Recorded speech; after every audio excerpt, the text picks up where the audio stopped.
So hello guys, आप सभी का एक बार फिर से स्वागत है आपके YouTube channel flying shot and zone में। सो गाइज, आज की इस वीडियो में हम बात करेंगे SSC stenographer grade C and D 2024 के एडवर्टीजमेंट के बारे में। देखिए, इस वीडियो को मैं शुरू करूं उससे पहले मैं आपको एक चीज़ बताना चाहता हूं। जो भी लोग इस वीडियो को देख रहे हैं और जिसने मेरी पहले एसएससी की एरर वाली वीडियो देखी होगी, उस वीडियो में मैंने आपको ये बताया था कि 2000 से 2500 वैकेंसी इस साल रहने वाली है। तो आई थिंक उसमें कई लोगों ने तो कमेंट उड़ा दिया है और कुछ अभी भी पड़े होंगे जिन्होंने ये बताया था कि 800-900 वैकेंसी आएगी, 2000 तो बहुत बड़ी बात है। तो मैं उन पे ज़्यादा कुछ कहूँगा नहीं, लेकिन एक कमेंट पे मैं ज़रूर कहूँगा, उसने बंदे ने अपने कमेंट में कम से कम 200-300 वर्ड उसमें छापे होंगे और कम से कम 6-7 बार नॉनसेंस लिखा होगा। मैंने उसके कमेंट पे ज़रा भी मेरे को फ़र्क नहीं पड़ता, लेकिन उस बंदे ने मज़े की बात यह है कि ये लिखा था कि अगर 800 से ज़्यादा वैकेंसी, चलो मैं 1000 ले लेता हूँ, अगर आ जाती है तो मैं रिज़ाइन दे दूँगा। पहली चीज़, उस बंदे ने वो कमेंट डिलीट कर दिया है। मुझे प्रिंट स्क्रीन लेने से कोई फ़र्क नहीं पड़ता, और भाई अगर तू रिज़ाइन दे और ना भी दे उससे भी मुझे फ़र्क नहीं पड़ता। पहली चीज़, मैंने आप लोगों को जो बताया था 2000 से 2500 वैकेंसी होगी। टेंटेटिव वैकेंसी एसएससी की इस ऑफिशियल वेबसाइट पर, इस ऑफिशियल एडवर्टीज़मेंट के पीडीएफ पे आप देख सकते हैं 2006 वैकेंसी है, टेंटेटिव वैकेंसी है, और डेफिनेटली ये 2500 तक जाएगी।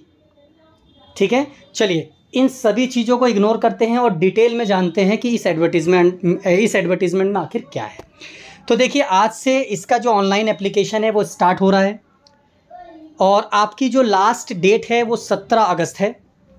एग्ज़ाम आपका अक्टूबर और नवंबर में कराया जाएगा। ठीक है, डेट अभी अनाउंस नहीं है, बट अक्टूबर नवंबर 2 महीने के अंदर किसी भी दिन, यानी 4 दिन चलते हैं लगभग, 2 दिन चलता है, 4 शिफ्टों में हो सकता है। इस बार शिफ्ट अलग अलग वेरी करे, depends on number of candidates.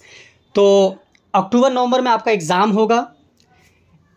Total vacancy आप मान के चलिए अप टू 2500 हो सकती है। 2006 वैकेंसी एसएससी ने अनाउंस कर दी है ऑफिशियली। ठीक है, ये अभी टेंटेटिव है। स्टेट वाइज वैकेंसी मुझे जिस डिपार्टमेंट की मिलेगी मैं आप लोगों के साथ शेयर ज़रूर करूँगा। चलिए,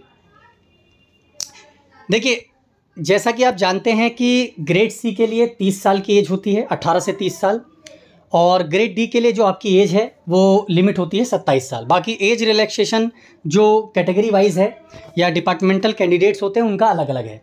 ठीक है, सेंट्रल गवर्नमेंट का भी अलग अलग है। चलिए, इसके बाद इस एडवर्टीज़मेंट में सबसे मेन चीज़ आती है आपकी एजुकेशनल क्वालिफ़िकेशन। तो देखिए, एजुकेशनल क्वालिफ़िकेशन की मैं सीधी सीधी बात बताऊं, अगर आप 10+2 हैं, यानी कि अगर आप 12th पास हैं, तो आप दोनों पोस्टों के लिए एलिजिबल है, ग्रेड सी और ग्रेड डी दोनों के लिए।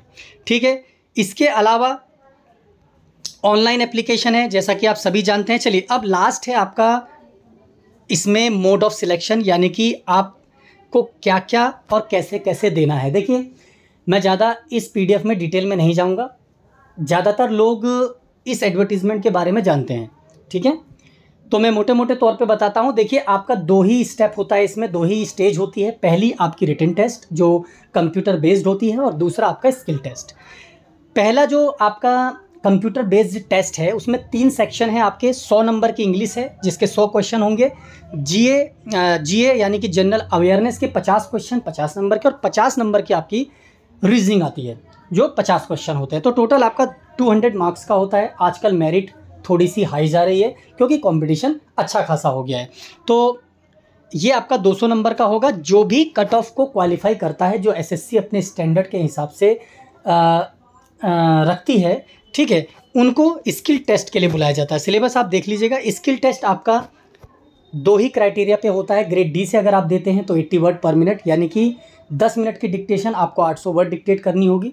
ठीक है, ट्रांसक्रिप्शन करनी होगी, सॉरी, उसे शॉर्ट हैंड में लिखने के बाद कंप्यूटर पर। और वही सेम अगर आप ग्रेड सी में करते हैं तो वो आपको 1000 वर्ड डिक्टेशन बोली जाएगी 10 मिनट में, और वो आपको टाइप करना होगा 40 मिनट्स में।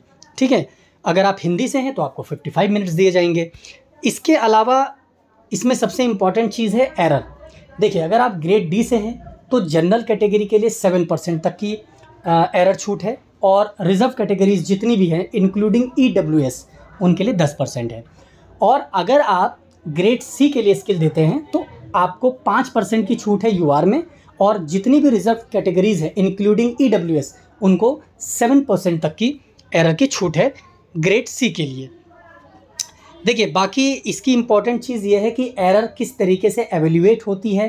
तो SSC ने रिवाइज्ड जो एरर एवेल्यूएशन टेस्ट है किस तरीके से वो करता है चेक, उसकी लिस्ट जो PDF है आपको साइट पर मिल जाएगी, ऑफिशियल साइट पर। बाकी मैंने उसकी एक वीडियो भी बना रखी है, आप उस वीडियो को भी देख के समझ सकते हैं कि किस तरीके से स्किल टेस्ट में जो एरर है वो चूज़ की जाती है।